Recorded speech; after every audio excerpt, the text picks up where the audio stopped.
Brother Abdurrahman. Abdurrahman. Also, I have a question from chapter 3, verse 168. Like always, huh? Very good.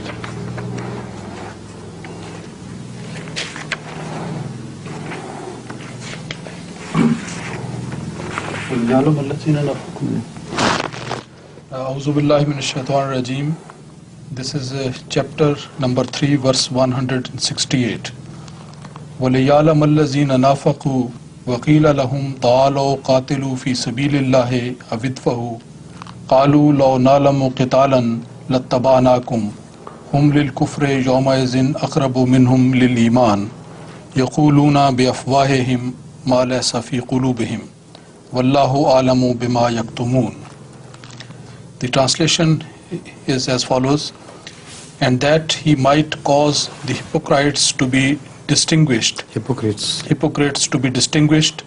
And it was said to them, come ye, fight in the cause of Allah, and repel the attack of the enemy.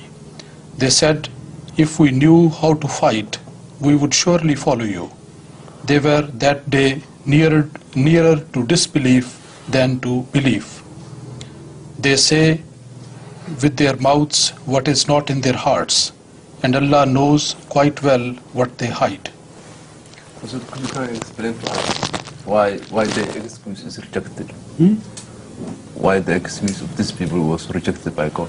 Why their excuse was rejected by God? It mentions this verse. There's something which is so apparent. There's nothing to explain. Read the verse again and you'll know the cause why it is rejected is mentioned here in this very verse. وَلِيَعْلَمَ الَّذِينَ نَافَقُوا وَقِيلَ لَهُمْ تَعَالَوْا قَاتِلُوا فِي سَبِيلِ اللَّهِ. Nafaqu is the very first word which indicates why they have been rejected. Who are the persons who nafaqu, who tried to deceive others? When you deceive others, you never say what is in your heart. You hide that which is in your heart, and the mouths express something else. They pronounce something else. So the reason of rejection is in the very first word, nafaqu. قَالُوا لَوْ نَعْلَمُ قِتَالًا لَاتَّبَعْنَاكُمْ. It's enough. Yeah. The first word, nafaqu, I have pointed out. The rest of the verse just follows simply. It doesn't need any explanation. Yes.